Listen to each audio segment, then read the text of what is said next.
നമസ്തേ, കഥകളുടെ അതിസാഗരത്തിലേക്ക് സ്വാഗതം. ഇന്നത്തെ കഥ ബീർബലിൻ്റെയും പാദുഷായും കൂടെ ഒരു കഥ കൂടെ ഞാൻ പറയാം. അത് കഴിഞ്ഞാൽ പിന്നെ ഈ പരമ്പര, അതായത് ബീർബൽ കഥകൾ പറയുന്ന ഈ പരമ്പര നിർത്തുകയാണ്. കഥകൾ ഇനിയുമുണ്ട്. വലിയ വലിയ പുസ്തകങ്ങൾ നോക്കിയിട്ട് എനിക്കൊന്ന് നോക്കിയിട്ട് റെഫർ ചെയ്തിട്ടൊക്കെ വേണം. അത് ഇനി ഒരിക്കൽ പറയാം. ഇന്ന് ഞാൻ മിടുക്കനായ പുത്രൻ എന്ന ബീർബലിൻ്റെ പുത്രനെ പറ്റിയാണ്. മിടുക്കനല്ലേ ബീർബലും? മിടുക്കനല്ലേ? മിടുക്കനായ പിതാവിൻ്റെ അതിമിടുക്കനായ പുത്രൻ, ആ കുട്ടിയെ പറ്റിയാണെന്ന് പറയുന്നത്.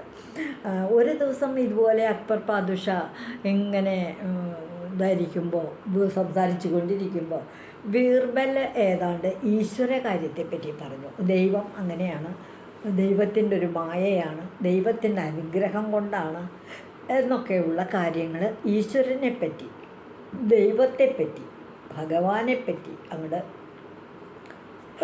പ്രശംസിക്കാൻ തുടങ്ങി. പാദുഷയ്ക്ക് എന്തോ അത് അത്ര പിടിച്ചില്ല.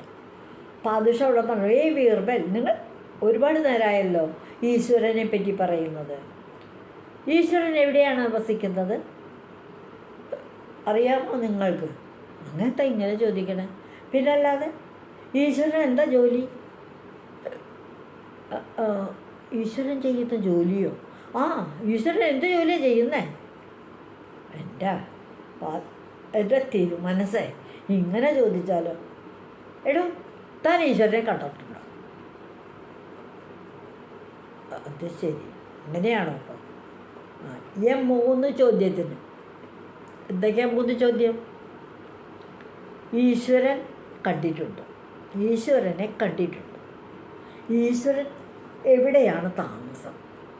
എന്താണ് ഈശ്വരൻ്റെ പ്രവർത്തികൾ? ഇതിൻ്റെ ഉത്തരം പറയണം താനും. ഞാനിപ്പോൾ പറയണം എന്നല്ല, ഇപ്പോൾ കേട്ടാ, നാളെ ദർബാറിൽ വരുമ്പോൾ പറയണം ഉറപ്പായിട്ട്.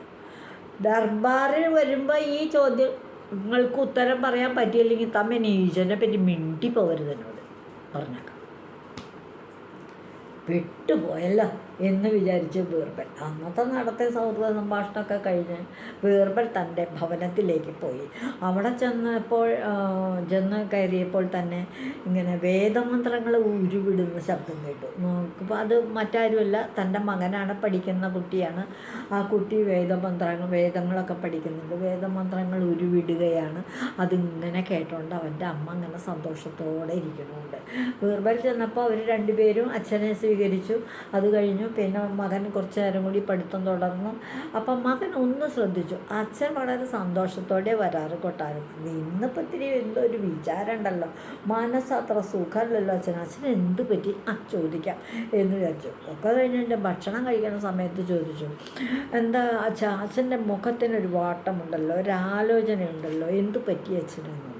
അപ്പം ബീർബലുള്ള കാര്യം പറഞ്ഞു. ഞാൻ പാദുഷായുമായിട്ട് സംസാരിച്ചു കൊണ്ടിരിക്കുമ്പോൾ അദ്ദേഹം എന്നോട് ഈശ്വരനെ കണ്ടിട്ടുണ്ടോ എന്ന് ചോദിച്ചു. പിന്നെ ചോദിച്ചു, ഈശ്വരൻ എവിടെയാണ് താമസിക്കുന്നതെന്ന് ചോദിച്ചു. പിന്നെ ചോദിച്ചു, ഈശ്വരൻ്റെ ജോലി എന്താണ് എന്നുള്ളത്. എനിക്കിപ്പോൾ അതിന് മറുപടി പറയാൻ അങ്ങോട്ട് കിട്ടിയില്ല എന്നുള്ളത്. അത്രയല്ലേ ഉള്ളൂ. സാരല്ല അച്ഛാ, അദ്ദേഹത്തിൻ്റെ ചോദ്യങ്ങൾക്കുള്ള മറുപടി ഞാൻ പറയാം. എപ്പോഴാണ് പറയാൻ പറ്റുന്നത്? നാളെ ദർബാർ കൂടുമ്പോഴേക്ക് പറയണം. ദർബാർ കൂടുമ്പോൾ ഞാനും വരാം അച്ഛൻ്റെ കൂടെ. ദർബാറിൽ വെച്ച് പാദുഷായ്ക്ക് ഈ ചോദ്യങ്ങളുടെ ഉത്തരം ഞാൻ നേരിട്ട് പറഞ്ഞു കൊടുക്കാം. അതുകൊണ്ട് കുഴപ്പമൊന്നുമില്ല, നീ പറഞ്ഞു കൊടുത്താൽ മതി. ഞാൻ പറഞ്ഞു കൊടുത്തോളാം. പിറ്റേ ദിവസം ദർബാർ കൂടുന്ന സമയത്ത് ബീർബലും പുത്രനും കൂടി ദർബാർ ഹാളിൽ ഹാജരായി. അവിടെ ചെന്നു, ബീർബൽ, നിങ്ങളുടെ കൂടെ ഇന്ന് മകനും കൂടി ഉണ്ടല്ലോ. എൻ്റെ മകനും കൂടി ഇന്ന് വന്നു ദർബാറിന് എന്നോ. സന്തോഷം, ഇരിക്കൂ എന്ന് ഉപചാരങ്ങളൊക്കെ കഴിഞ്ഞിട്ട് അക്ബർ പാദുഷായുടെ ഭാവങ്ങൾ പറയും. പാദുഷാ ബീർബലിൻ്റെ നേരം, ഞാൻ ഇന്നലെ പറഞ്ഞ ചോദ്യങ്ങളൊക്കെ ഉത്തരം നിങ്ങൾ കണ്ടെത്തിയിട്ടുണ്ടോ? 3 ചോദ്യങ്ങൾ ഞാൻ ചോദിച്ചിരുന്നു. ഈശ്വരനെ കണ്ടിട്ടുണ്ടോ? ഈശ്വരൻ എവിടെ താമസിക്കുന്നു? എന്താണ് ഈശ്വരൻ്റെ പ്രവർത്തികൾ? അപ്പോൾ ബീർബൽ തൊഴുകയോടെ പറഞ്ഞു, തിരുമനസ്സേ, എനിക്കതിൻ്റെ ഉത്തരം കണ്ടുപിടിക്കാൻ സാധിച്ചില്ല. ഉള്ള കാര്യങ്ങൾ പറയാമല്ലോ. എന്നാൽ എൻ്റെ മകൻ ഇന്ന് കൂടെ വന്നിരിക്കുന്നത് അങ്ങയോട് ഈ ചോദ്യങ്ങളുടെ ഉത്തരം നേരിട്ട് പറഞ്ഞു തരാൻ വേണ്ടിയിട്ടാണ്, അതിന് വേണ്ടിയിട്ടാണ്. അതെയോ? ആയിക്കോട്ടെ. അപ്പോൾ വേഗം വളരെ സ്നേഹവാത്സല്യത്തോടെ മകനെ എടുത്ത് വിളിച്ച്, ഈ ചോദ്യത്തിൻ്റെ ഉത്തരം നിനക്കറിയാവോ? എനിക്കറിയാൻ തിരുവനന്തപുരം. എന്നാൽ ശരി, പറഞ്ഞോളൂ പറഞ്ഞു. അപ്പോൾ പറഞ്ഞു, അങ്ങ് എനിക്ക് കുറച്ച് സമയം, അതായത് അങ്ങയുടെ ഈ സിംഹാസനം, ആ സിംഹാസനത്തിൽ എനിക്ക് സിംഹാസനം ഒന്ന് ഒഴിഞ്ഞു മാറിത്തരണം. ഒഴിഞ്ഞു മാറിത്തരിക എന്ന് വെച്ചാൽ വേറെ ഒന്നുമല്ല,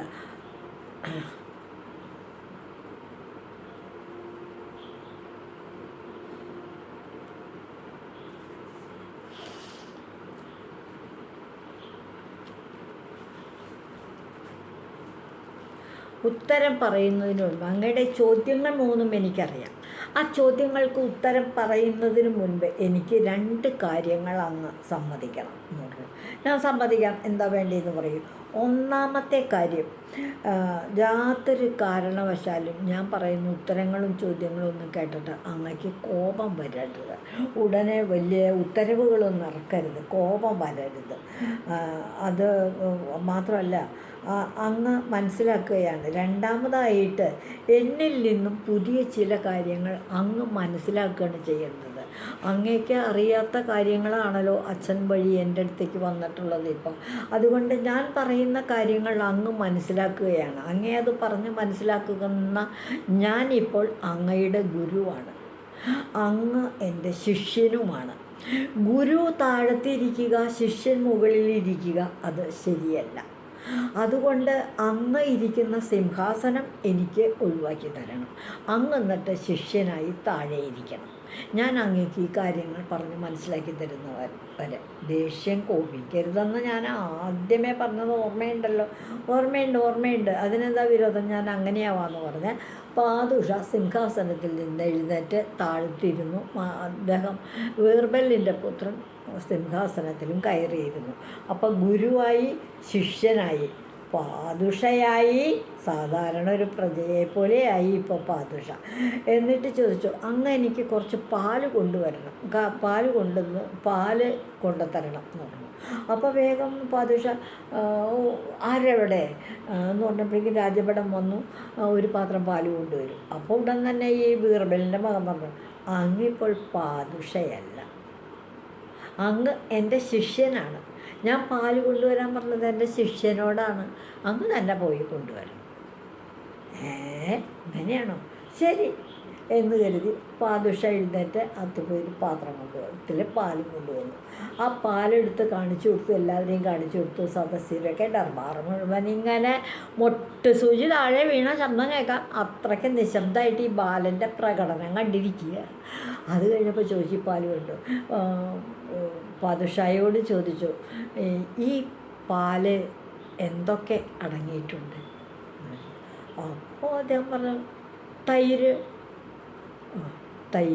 തൈരുണ്ട്, ഉണ്ടല്ലോ പാലല്ലേ ഇതാകുന്നത്. ഈ പാലിൽ തൈര് മാത്രമാണോ? അപ്പോൾ വെണ്ണ, തൈര് കഴിഞ്ഞാൽ പിന്നെ അതിൽ നിന്ന് കടഞ്ഞാൽ കിട്ടണത് വെണ്ണയല്ലേ? ശരിയാണ്. അപ്പോൾ ഈ പാലിൽ തൈരുമുണ്ട്, വെണ്ണയുമുണ്ട്, ശരിയാണല്ലോ. അതൊക്കെ അറിയാം. അത് കഴിഞ്ഞ പിന്നെന്താ? പിന്നെ ഈ വെണ്ണ നമുക്ക് വെറുതെ കിട്ടുമോ? ഇല്ല. വെണ്ണ കിട്ടണമെന്നുണ്ടെങ്കിൽ ഈ തൈര് കടയണം. കുറച്ച് ജോലിയുണ്ട്, പണികളൊന്നും കിട്ടില്ല. അങ്ങനെ കടഞ്ഞ് വെണ്ണ അങ്ങോട്ട് മാറ്റി കഴിഞ്ഞാൽ നെയ്യ് കിട്ടി. ബാക്കിയുള്ളതെന്താ? അത് മോര്. അത് നമുക്ക് ഉപയോഗിക്കാം, ഭക്ഷണത്തിന് ഉപയോഗിക്കാമല്ലോ, കുടിക്കാനൊക്കെ ഉപയോഗിക്കാമല്ലോ. അത് ശരി. എന്നാൽ അങ്ങ് ഒരു കാര്യം ചെയ്യും, ഇതിലിപ്പോൾ എന്തൊക്കെയാണ് ഉള്ളത്? തൈരുണ്ട്, വെണ്ണയുണ്ട്, നെയ്യുണ്ട്, മോരുണ്ട്. ഈ 4 കൂട്ടം ഈ പാലിലുണ്ടല്ലോ. അങ്ങൊന്ന് ഇവിടെ വരെ വരും എന്ന് പറഞ്ഞ് വിളിച്ചു. ഈ പാലിൽ നിന്ന് എനിക്കല്പം വെണ്ണ എടുത്ത് തരും എന്ന് പറഞ്ഞു. ഇതിന് വെണ്ണ അങ്ങനെ പെട്ടെന്ന് എടുക്കാൻ എന്താ പറ്റില്ലേ? അങ്ങേക്ക് പറ്റില്ലേ വെണ്ണ എടുക്കാൻ? പാലിൽ നിന്ന് വെണ്ണ എടുക്കാൻ പറ്റില്ലേ? അല്ല, അതിന് കുറച്ച് കാലതാമസമില്ലേ? പാല് ഉറൊഴിച്ച് തൈരായിട്ട്, തൈര് കടയുമ്പോഴല്ലേ വെണ്ണ കിട്ടുള്ളൂ. എന്നാൽ വേണ്ട, എനിക്ക് കുറച്ച് മോര് തന്നാൽ മതി. മോരാകണമെങ്കിൽ ഇതിൽ നിന്ന് തൈര് കടഞ്ഞ് വെണ്ണ മാറ്റി പിന്നല്ലേ മോര് കിട്ടുള്ളൂ എന്ന് പറഞ്ഞാൽ ഈ പാലിൽ നിന്ന് ഇപ്പോൾ ഇയാൾക്ക് ആർക്കും തന്നെ വെണ്ണ എടുക്കാനും പറ്റില്ല, തൈരെടുക്കാനും പറ്റില്ല, നെയ്യുണ്ടാക്കാനും പറ്റില്ല, മോരുണ്ടാക്കാനും പറ്റില്ല. ശരിയാണോ? ശരിയാണ്. ഇതുപോലെ തന്നെയാണ് ഈശ്വരനെ. ഈ പറഞ്ഞത് മനസ്സിലായില്ലേ? അങ്ങേക്ക് ഇതൊക്കെ അറിയാം. എന്തറിയാം?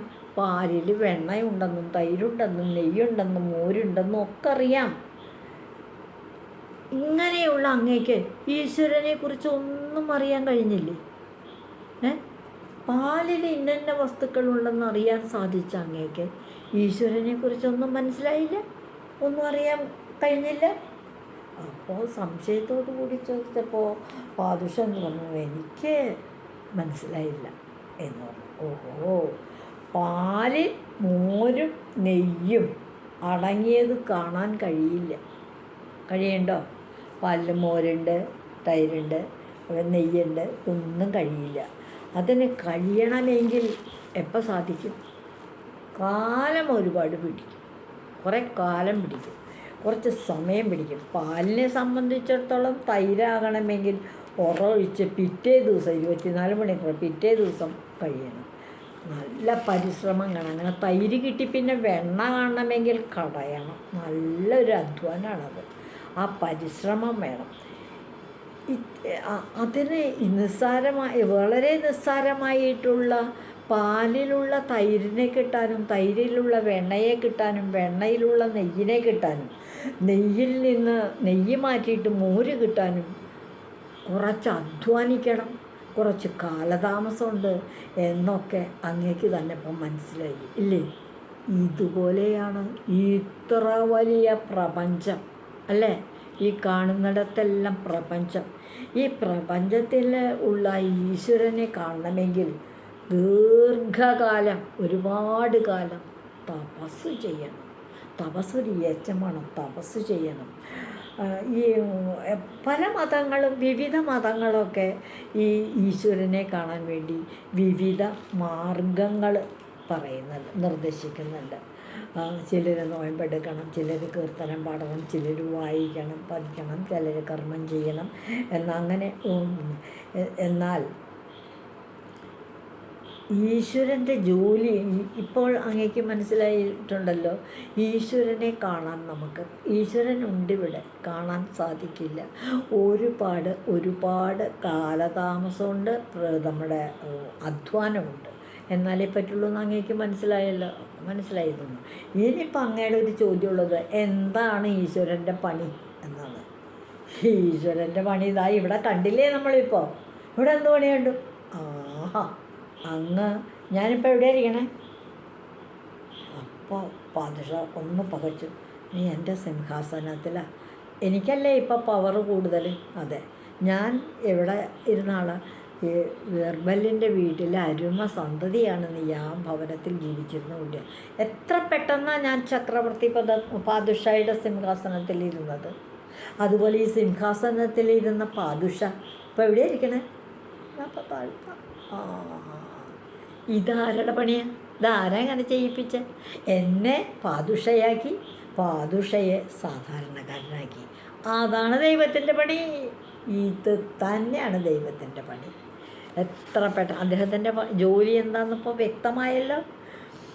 സിംഹാസനത്തിൽ നിന്ന് അങ്ങോട്ട് എഴുന്നേറ്റ് ഈ കുട്ടി, അത് കഴിഞ്ഞിട്ട് അദ്ദേഹം വേഗം ഈ കുട്ടിയെ കൂപ്പുകയോടുകൂടി നിന്ന് എനിക്ക് മനസ്സിലായി.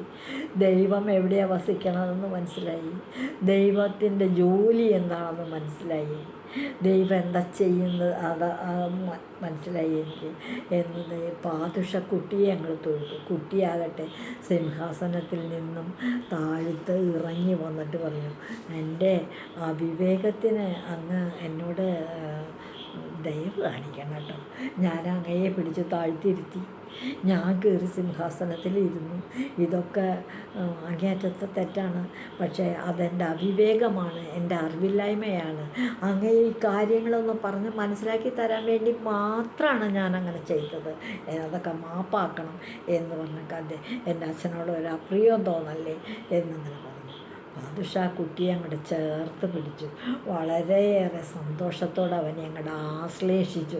ബീർബൽ, നിങ്ങളുടെ പുത്രൻ എത്ര ഉത്തമനാണ് എന്ന് പറയുകയും ചെയ്തു. അന്ന് ബീർബലിന് സമ്മാനം കൊടുത്തത് കൂടാതെ കണ്ട് ബീർബലിൻ്റെ പുത്രന് നല്ല പുത്രന് സൽപുത്രന് ഒരുപാട് സമ്മാനങ്ങൾ വേറെയും കൊടുത്തു. ഇതാണ് ബീർബലിൻ്റെ പുത്രൻ പാദ്ഷായുടെ അടുത്ത് മനസ്സിൽ കയറി സ്ഥാനം പിടിച്ച കഥ. നമ്മളേറെ കുറേ ബീർബൽ കഥകൾ പറഞ്ഞു, ഒരു പരമ്പര പോലെ. ഞാനത് വായിച്ചിട്ടുള്ളത് ഓർമ്മയിൽ നിന്നങ്ങനെ നോക്കി പറഞ്ഞതാണ് ഈ കഥകൾ. ബീർബൽ കഥകൾ ഇനിയുമുണ്ട്.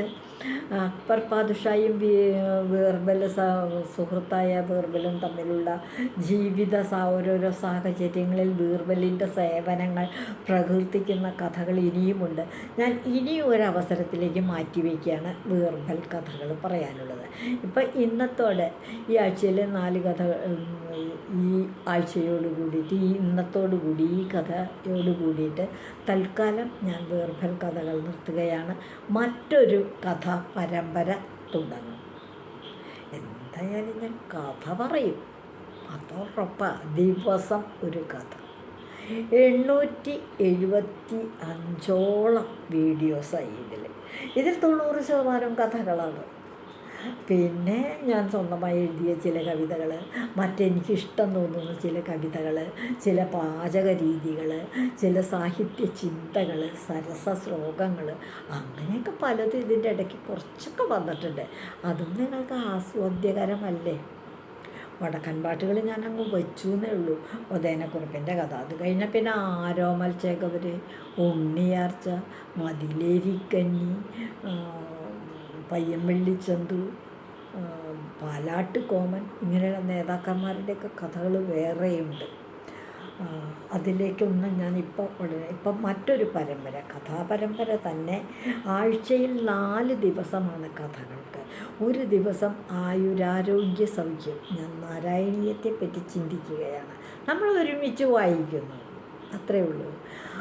മറ്റൊന്നൊരു പാചകം. പഴയകാലത്ത് നമ്മുടെ അമ്മൂമ്മമാരൊക്കെ നമ്മുടെ ഭവനങ്ങളിൽ ഉണ്ടാക്കാറുള്ള പല പല കൂട്ടാനുകളുടെ ഒന്നും രുചി ഇപ്പോഴത്തെ കുട്ടികൾക്ക് അറിയില്ല, ഉണ്ടാക്കണില്ലല്ലോ കുടുംബത്തിൽ. അതുകൊണ്ട് അതൊന്ന് പരിചയപ്പെടുന്നത്. പിന്നെ സാഹിത്യ ചിന്തകൾ, ഇങ്ങനെയൊക്കെ ആയിട്ട് ദിവസവും നമ്മൾ ആക്റ്റീവായിരിക്കുന്നു. ഇത് ഒരു മോട്ടിവേഷനല്ലേ? പ്രായമായി എന്ന് കരുതി നമ്മൾ ആരും മാറിയിരിക്കരുത്. നമ്മുടെ ആ വർക്കിംഗ് കണ്ടീഷൻ എപ്പോഴും നമ്മൾ കർമ്മനിരതരായിരിക്കണം. ഞാനങ്ങനെ വിശ്വസിക്കുന്ന ആളാണ്. എപ്പോഴും നമ്മുടെ പ്രായത്തിനും നമ്മുടെ സൗകര്യത്തിനും യോജിച്ച വിധത്തിൽ തിരഞ്ഞെടുക്കുന്ന ജോലികൾ നമ്മൾ ചെയ്തുകൊണ്ടേയിരിക്കണം. അപ്പോൾ നമ്മുടെ ശരീരത്തിലെ അവയവങ്ങൾ, നമ്മുടെ ശരീരത്തിനകത്തെ പല ഗ്രന്ഥികൾ എല്ലാം ആക്റ്റീവായിട്ടിരിക്കും. ഈശ്വരചിന്തയാണ് നമുക്ക് ഏറ്റവും ആദ്യം പ്രായത്തിലുണ്ടാകേണ്ടത്, ആധ്യാത്മിക ചിന്ത. അതുകൊണ്ട് എൻ്റെ ഗുരുവായൂരപ്പ, എല്ലാവരും ആയുരാരോഗ്യ സൗഖ്യം കേൾക്കണേ എന്നൊരു അഭ്യർത്ഥനയോടുകൂടി ഞാൻ ഇന്നത്തെ കഥ പറയൽ നിർത്തുന്നു. ഇതുവഴി വന്നാലും ഇത്തിരി നേരം ഇരുന്നാലും കഥകൾ കേട്ടാലും കളിയായി പറയും കഥയാണ്, കാര്യം പറയും കഥയാണ്. എല്ലാവർക്കും നന്ദി. വല്ലാണ്ട് ചുമ വരുന്നു, നന്ദി.